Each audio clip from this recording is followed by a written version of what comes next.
I never thought my life would unravel because of a misfiled letter. My name is Daniel Mercer, 37, Senior Project Manager at Horizon Innovations in Chicago. At least, that's who I was until 3 days ago. It was a Tuesday morning like any other. I arrived at our downtown office at 7:30 a.m., beating the rush to prepare for the quarterly budget meeting. 10 years at Horizon had taught me to be methodical. Coffee first, emails second, meeting prep third. The routine had served me well, carrying me from entry-level analyst to leading a team of 14. "Morning, Dan," called Melissa from accounting as she passed my glass-walled office. "Ready for the budget battle?" "Born ready," I replied with a confidence I'd manufactured over years of corporate survival. "Thompson's not getting a penny more than what we agreed on." She laughed knowingly. Office politics were our shared language. I headed to the locker room to change into the fresh shirt I'd brought.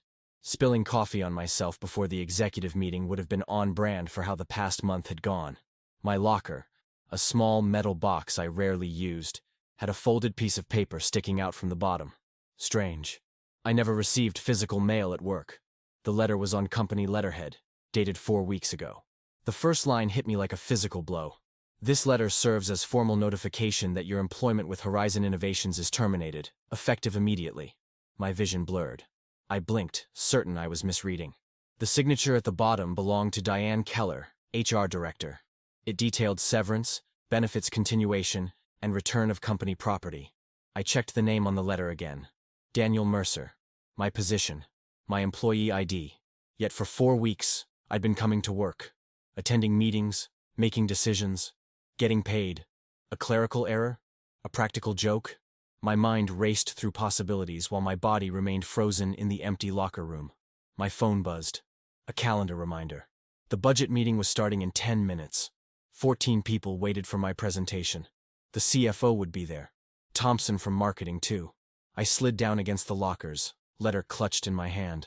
The fluorescent lights buzzed overhead as reality warped around me. For a month, I'd been a ghost in the system. Then something broke inside me. A lifetime of playing by the rules, of careful impression management, of swallowed frustrations. It all collapsed. I stood up, straightened my tie, and made a decision that would change everything. The conference room was already filled when I walked in. Expectant faces turned toward me, laptops open, water bottles positioned just so. Thompson was mid-sentence, likely trying to claim meeting dominance before I arrived. "Dan, perfect timing," said William Hayes, our CFO. "We were just discussing the Q3 allocation." I didn't sit down. Instead, I held up my phone, opened the camera app, and placed it on the table. "I need everyone's attention," I said, my voice steadier than I expected. "I'm going live on Instagram right now because I need witnesses for what's about to happen." Confused glances circled the table. My assistant Raj frowned, sensing something was wrong. "Dan, what's going?" Hayes began.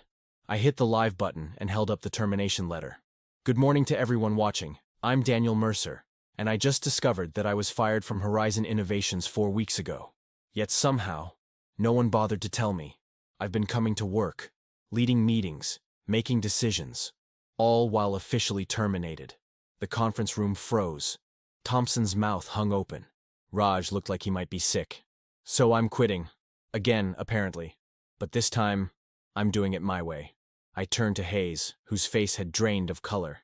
"The budget projections you wanted? They're fundamentally flawed because you insisted on using outdated market models. I've been telling you this for months." To Thompson, "The reason your campaigns keep failing isn't insufficient budget. It's that your concepts are derivative, and you refuse to listen to consumer feedback." One by one, I addressed the table, emptying 4 years of professionally suppressed truths. Not cruelly, just honestly. The catharsis was electric. The viewer count on my phone climbed, 50, 100, 200 people watching in real time. And to whoever decided I wasn't worth the courtesy of an actual conversation after 10 years of service, this is how you lose talent. This is how you destroy loyalty. I picked up my phone, ended the stream, and walked out of the conference room. The silence behind me was deafening. By the time I reached the elevator, my phone was exploding with notifications. The video was already being shared across departments. As the doors closed, I caught a glimpse of Diane Keller rushing down the hallway toward the conference room. Too late. The first 24 hours after quitting were a blur of adrenaline and panic. I alternated between exhilaration and terror, pacing my apartment while ignoring calls from numbers I recognized and those I didn't. My impromptu livestream had gone semi-viral in Chicago's business circles. Former colleagues I hadn't spoken to in years messaged their support. Even Thompson's assistant sent a thumbs-up emoji. By Wednesday morning, someone had created a meme of my exit with the caption, "I fired you weeks ago," which was both flattering and mortifying. The reality of unemployment hit when I woke up Thursday morning. My bank account wouldn't sustain Chicago rent for long. 10 years at one company had left me with an impressive title but a narrowly specialized skill set. And now I had a reputation as the guy who live-streamed his exit. "You've really done it this time, Dan," I muttered to myself, pouring coffee into a chipped Northwestern University mug, a relic from the MBA that had landed me at Horizon. My phone rang. Unknown number, but with a Chicago area code.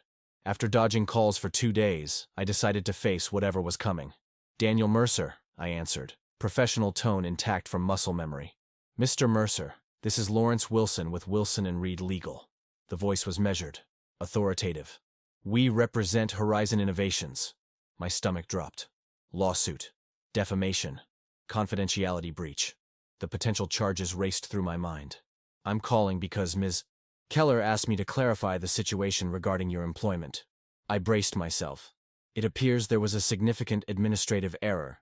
The termination letter you received was drafted but never authorized for delivery. It was part of a scenario planning exercise during the restructuring discussions last month." The coffee mug froze halfway to my lips. "Mr. Mercer, are you there?" "I'm here," I managed. "Are you saying I wasn't actually fired?" "Correct. You were never terminated. The letter should have been destroyed, not filed. However," he paused, clearing his throat, "your subsequent actions have created a complicated situation." Complicated. Corporate speak for, "You're still screwed." Horizon would like to offer a settlement agreement, 6 months' salary as severance, continuation of benefits, and a mutual non-disparagement clause. In exchange for what? Taking down the video, signing an NDA regarding the circumstances of your departure, and agreeing not to pursue legal action for the clerical error. I laughed, a hollow sound in my empty kitchen. "So, they accidentally didn't fire me, and now they're paying me to pretend they did?" "Corporate procedures can be labyrinthine, Mr. Mercer. This solution protects both parties." I should have felt relieved. Instead, I felt empty. "I'll need to see the agreement before deciding," I said. "Of course, I'll email it today." "And, Mr. Mercer?" "Yes?" "For what it's worth, several members of the executive team have expressed that your observations during the meeting contained valuable insights, particularly regarding the marketing strategy." After hanging up, I stood at my window overlooking the Chicago River. Barges moved methodically below, the same ones I'd watched for years while daydreaming about something more meaningful than quarterly projections. The settlement offer would buy me time to figure out next steps. But what did I actually want? My phone buzzed with a text from Raj. "Check your email. Sent you something interesting." The email contained a job listing. VP of Operations at Lakeshore Tech, a mid-sized company known for innovative workplace policies. The role description practically mirrored my experience. "Their CEO saw your video," Raj's email explained. "She wants to meet you. Said anyone who cares that much about integrity and clear communication belongs on her team."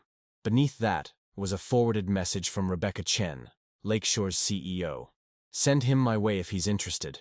That kind of honesty is rare. Also, tell him Thompson's campaigns really were derivative. I laughed, genuinely this time, and felt something I hadn't expected. Possibility. That evening, my doorbell rang. A courier delivered a thick envelope, the settlement agreement from Wilson & Reed.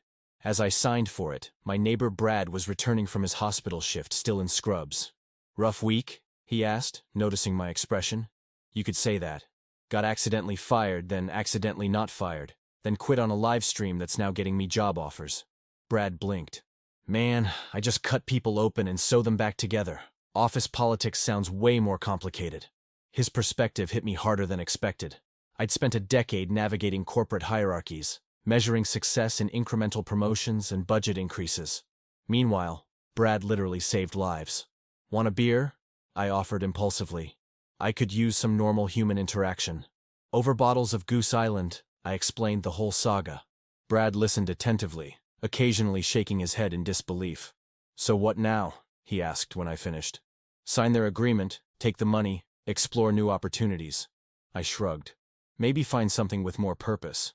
Purpose is overrated, Brad said, surprising me. I save people, sure, but half my job is paperwork and hospital politics. Everyone thinks their workplace should fulfill them completely. Sometimes a job is just how you fund the life you want. His words settled into me, challenging assumptions I hadn't realized I'd been carrying. What do you actually want, Dan? Besides a paycheck? The question hung between us as sirens wailed somewhere in the distance. The Lakeshore Tech offices occupied 4 floors of a renovated warehouse in West Loop. Exposed brick, standing desks, the obligatory espresso bar. It checked all the boxes of modern workplace design. But something felt different as the receptionist led me to Rebecca Chen's office. People looked engaged. Chen rose from behind a desk cluttered with engineering prototypes and handwritten notes. Early 50s, cropped silver hair, glasses that probably cost more than my suit. She shook my hand firmly. "The famous Daniel Mercer," she said, gesturing for me to sit. "Your exit interview technique is unorthodox, but effective." "Not my proudest moment," I admitted. "Really? It should be." She leaned forward. "Do you know how rare it is to see genuine authenticity in corporate America? You spoke truth to power while they were literally in the middle of gaslighting you." I shifted uncomfortably. "I appreciate that perspective, but I'm not sure it's the reputation I want to build my career on." "Fair enough," she nodded. "So tell me who Daniel Mercer is when he's not going viral." The conversation flowed easily after that. We discussed management philosophy, operational efficiency, the challenges of maintaining innovation as companies scale. I found myself engaged in a way I hadn't been in years, debating ideas rather than defending positions. "I'll be direct," Chen said finally. "I want you on my leadership team, but not because of your presentation skills or project management experience." "Then why?" "Because you care enough to be angry when things aren't right, and you're brave enough to say so." She handed me a folder. "Here's our offer. Take a few days to think about it." The salary was comparable to Horizon. The title was a step up. The equity package was generous, but something still felt unresolved. "Before I consider this," I said carefully, "I need to be transparent about something." Chen raised an eyebrow. "I'm not sure what I want anymore. Not professionally. My identity has been wrapped up in my career for so long that when it imploded, I realized I don't know who I am without it." I expected her interest to cool. Instead, she smiled. "That's exactly why I want to hire you, Daniel. You're awake now." I left with the offer letter and more questions than answers. Instead of going home, I walked along the river, watching the late afternoon sun glint off glass towers where thousands of people were concluding another day of work that may or may not have meaning. My phone buzzed. A text from Brad. "How'd the interview go?" "Good," I replied. "Got an offer." "Congrats. Celebration drink at Miller's at 7? I agreed and continued walking, thoughts circling around Chen's words. "You're awake now." What did that even mean? At Miller's pub, Brad was already at the bar, chatting with the bartender.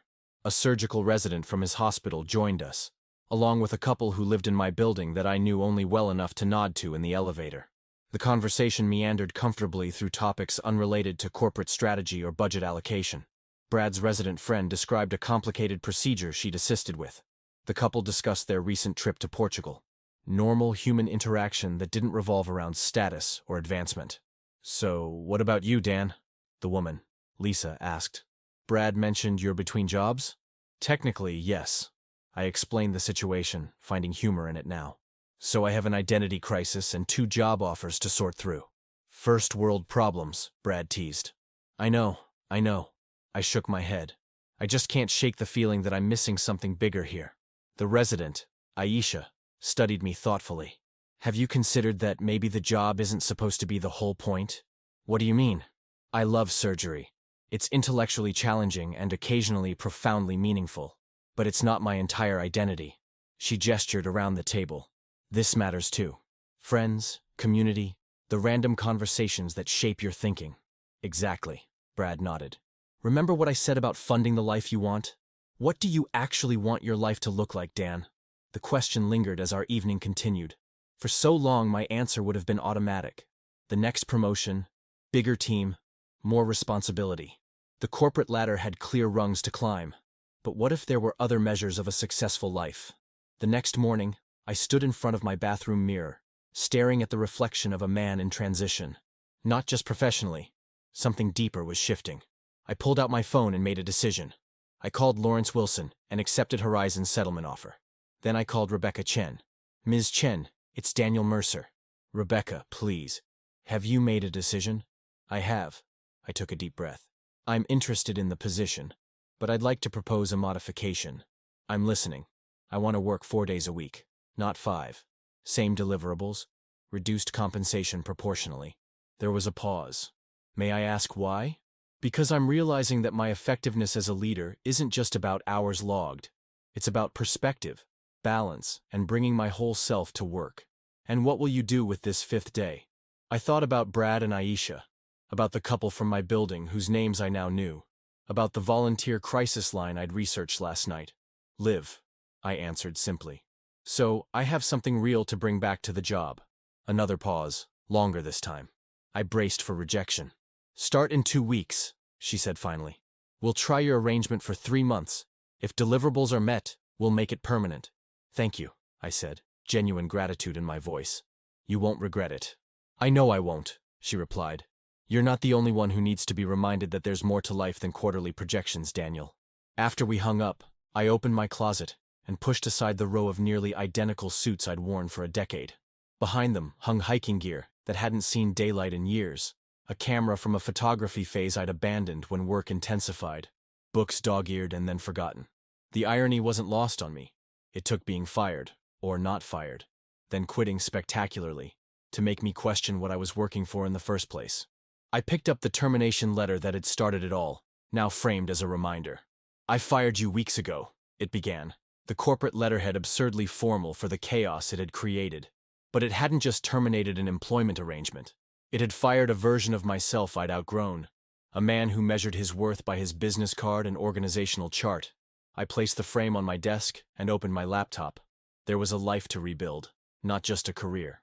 And for the first time in years, I was genuinely curious to discover what it might become.